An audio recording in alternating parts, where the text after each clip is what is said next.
Hello friends, welcome again. आज हम इन तीनों टॉपिक्स के बारे में डिस्कस करेंगे। तो चलिए स्टार्ट करते हैं। सबसे पहला हमारा जो टॉपिक है वो है प्रिंसिपल ऑफ सुपरपोजिशन। देखिए एक्चुअल में ये होता क्या है। सपोज कीजिए मेरे पास एक बॉडी है। बॉडी वो बहुत सारे पार्टिकल से मिलकर बनी होगी।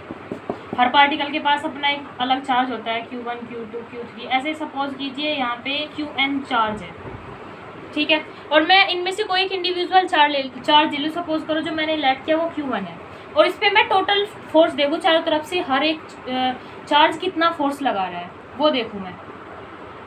चारों तरफ से देख ले कि यहाँ पे Q1 पे कितना फोर्स है, Q2 कितना लगा है, Q3 कितना लगा है, मतलब अलग अलग चार्जेस पे कितना फोर्स लगा रहे हैं। तो वो जो टोटल फोर्स होगा ना, उसका हम कैसे उसको निकालेंगे, वो कहलाता है प्रिंसिपल ऑफ सुपरपोजिशन। सपोज कीजिए ये Q2 भी कुछ फोर्स लगा रहा होगा, Q3 भी कुछ फोर्स लगा रहा होगा, ऐसे ही सब फोर्स लगा रहे होंगे अलग अलग। Qn भी फोर्स लगा रहा होगा। तो इस पे जो टोटल फोर्स है, सपोज वो मैंने लेट किया F वेक्टर, क्योंकि ये एक वेक्टर क्वांटिटी है। ये कितना फोर्स लगाएगा F12 वेक्टर, ये कितना F13 वेक्टर, ऐसे ये कितना F1n वेक्टर।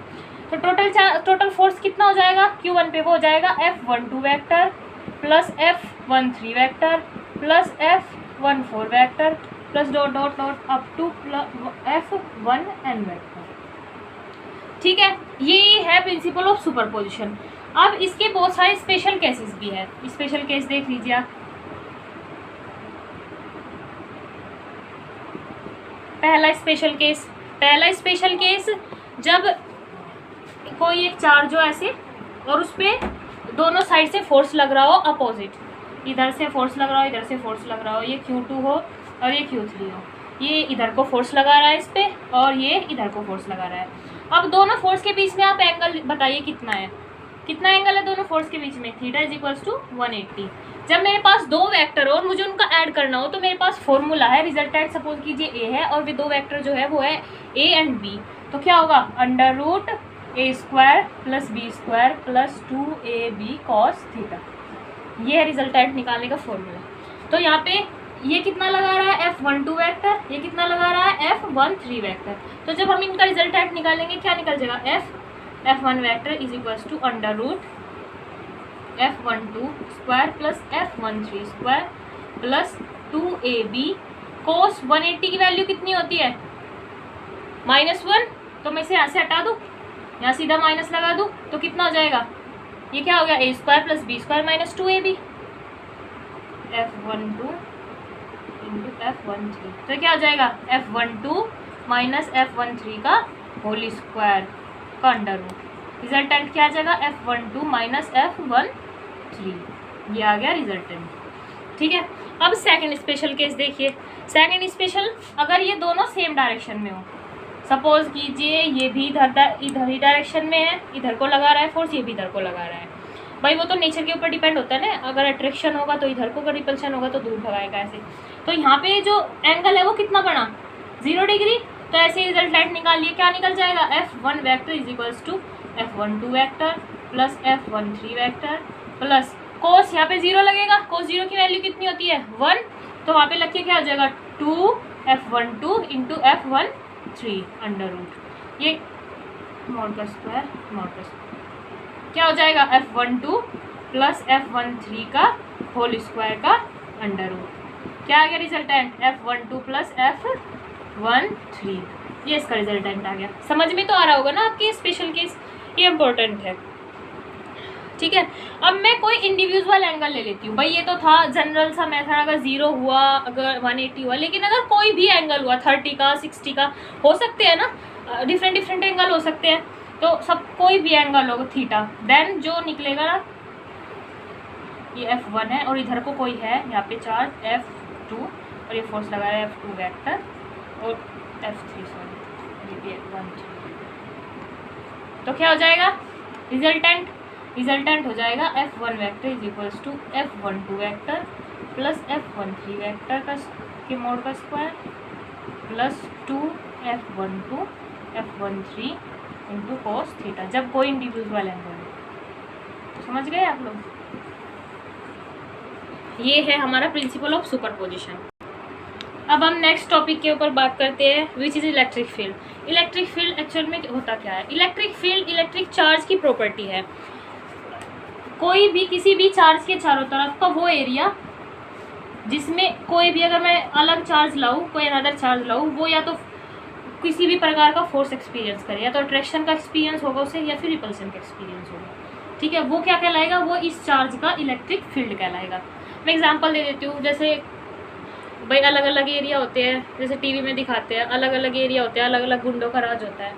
तो कोई भी गुंडा ऐसा तो है नहीं कि ओवरऑल उसका राज है, कुछ लिमिटेड एरिया होता है। ऐसे ही हर एक चार्ज होता है, उसका एक लिमिटेड, उसके चारों तरफ एक लिमिटेड एरिया होता है जहाँ पे उसका मतलब उसका दबदबा रहता है। कोई भी अगर दूसरा चार्ज वहाँ पे आता है तो वो एक अलग तरीके का फोर्स एक्सपीरियंस करता है।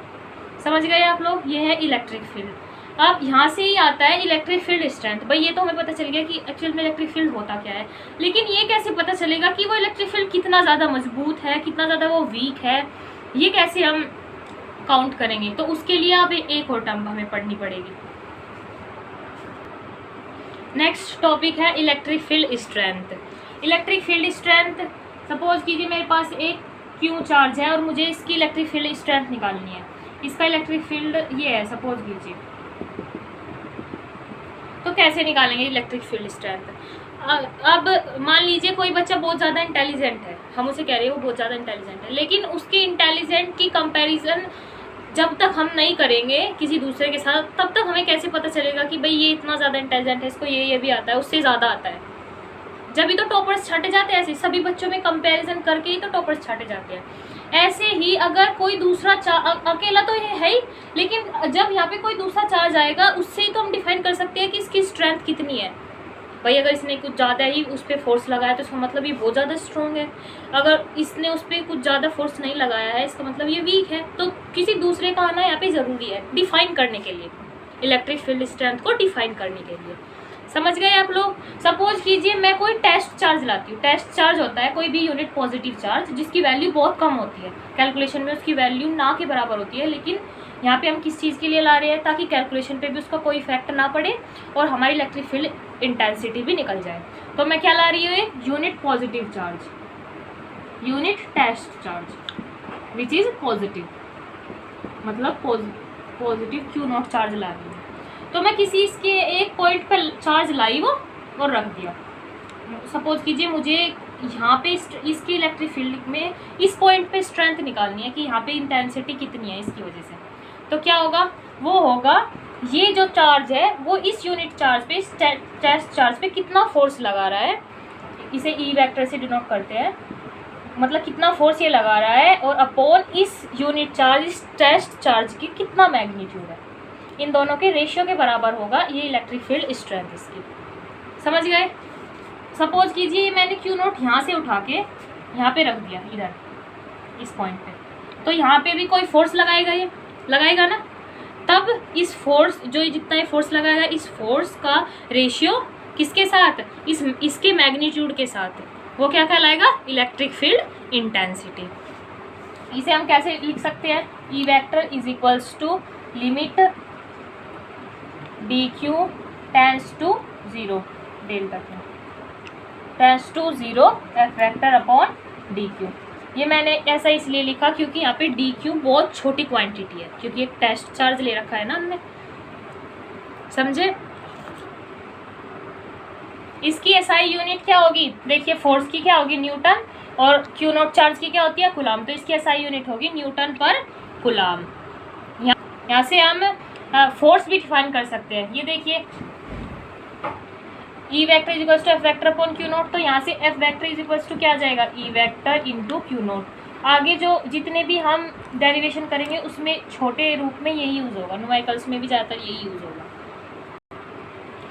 अब हम electric field intensity due to a point charge निकालेंगे, due to a point charge. Suppose कीजिए मेरे पास एक चार्ज है क्यू, इससे आर डिस्टेंस पे मैंने एक पॉइंट रख दिया क्यू नॉट पॉइंट चार्ज, और इस पॉइंट पे मुझे, इसकी पॉइंट पे मुझे क्या निकालना है, इलेक्ट्रिक फील्ड स्ट्रेंथ निकालनी है इस चार्ज की वजह से। अब देखिए दोनों के दोनों पॉजिटिव है, तो फोर्स किधर को होगा, फोर्स की डायरेक्शन इधर को, रिपल्सिव फोर्स लगेगा ना भाई। अगर ये दोनों अपोजिट के होते, अपोजिट नेचर के होते, ये प्लस होता, ये माइनस होता, तो ये अट्रैक्ट करते, फोर्स की डायरेक्शन इधर होती है। लेकिन अब ये दोनों पॉजिटिव है तो ये रिपल्सिव फोर्स इस पे लगाएगा, तो एफ वेक्टर की डायरेक्शन उधर को। तो by the definition of electric field strength, समझ में आ गया ये आपको, EFS electric field strength. E vector is equals to क्या होता है, F vector upon Q naught. भाई यही तो है ना जो नेक्स्ट चार्ज हम लाए हैं, अलग से जो चार्ज लाए हैं इसकी, इसे निकालने के लिए। तो यहाँ पे देखिए आप कुलाम्स लॉ से, by Coulomb's law F vector क्या हो जाएगा 1/4πε0 q naught upon r square, क्योंकि इनके बीच की डिस्टेंस आर है। अब मैं ये वैल्यू यहाँ पे पुट कर देती हूँ। जब मैं ये वैल्यू इक्वेशन नंबर फर्स्ट में पुट करूँगी, from equation first we get, क्या मिलेगा मुझे, इसे रफ कर देती हूँ, E vector is equals to हो जाएगा 1/4πε0 q naught upon r square upon Q naught. इस क्यू नॉट से क्यू नॉट कट हो गया, तो E vector is equals to क्या हो गया 1/4πε0 क्यू अपॉन आर स्क्वायर। तो ये है किसी भी पॉइंट चार्ज की वजह से, किसी भी पॉइंट पे जो आर डिस्टेंस अवे था इस पॉइंट चार्ज से, उस पे इलेक्ट्रिक फील्ड स्ट्रेंथ। समझ गए आप लोग? Thank you friends for watching my video. मुझे सपोर्ट करते रहिए ताकि मैं आगे और नई नई वीडियो ला सकूँ।